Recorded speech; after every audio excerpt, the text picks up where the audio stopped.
युवाहरू पार्टी भएका युवाहरू पार्टी नभएका युवाहरू सबैको चेत आउनुपर्छ। सबै पार्टीको, मैले यो पार्टीको भनेको छैन, सबै पार्टीको युवाहरूको चेत आउनुपर्छ। युवाहरूलाई चाहिँ तपाईहरुले भोट दिनुपर्छ। आफूलाई मनपर्ने युवा, जुनसुकै पार्टीको युवा। म बुढोलाई चाहिँ म उमेरले 71 वर्ष पुग्यो भने म पनि 30 वर्षभन्दा कम छैन। म पनि युवा हो। मन पर्छ भने मलाई पनि भोट देऊ, मन पर्दैन भने मलाई भोट नदेऊ, केही फरक पर्नेवाला छैन है। म आएर चाहिँ सबैले रातारात नेपाललाई सिङ्गापुर बनाइदिने पनि होइन, प्रयास हो। मेरो प्रयास के हुन्छ भने युवाहरूलाई सम्झाइ बुझाइ गर्ने।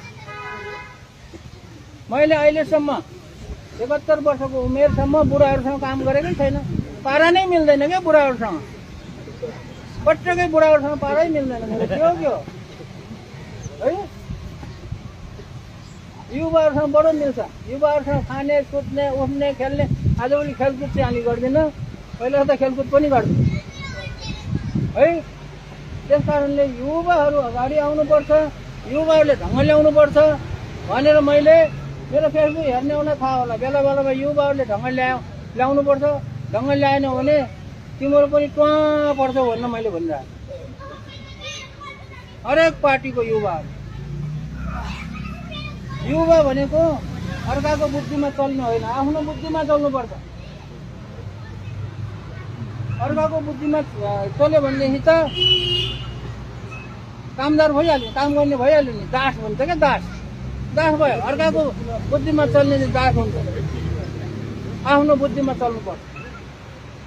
त्यसैले युवाहरू जाग्नुहोस्। अहिलेको चुनावमा पनि युवाहरू नजागेर यो मौका फुट्यो भने अब अझै कति वर्ष फुट्टिन्छ, 15-20 वर्षहरू फुट्टिन्छ। अनि स्वाद पाउँछ। कसले स्वाद पाउने त, कसले जनताले स्वाद पाउने त हो।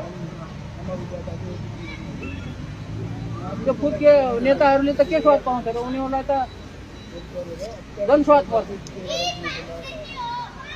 त्यसलाई यो कुरा चाहिँ गम्भीर भएर सोच्नु होला भन्ने चाहिँ मेरो अनुरोध छ। बुझ्नुभयो? ल पत्रकार साथीहरू, अब यही कुरालाई चाहिँ तपाईहरुले कसलाई के भन्ने हो, टुक्रा टुक्रा बनाएर पैसा हुन्छ क्या, पैसा भ्यू धेरै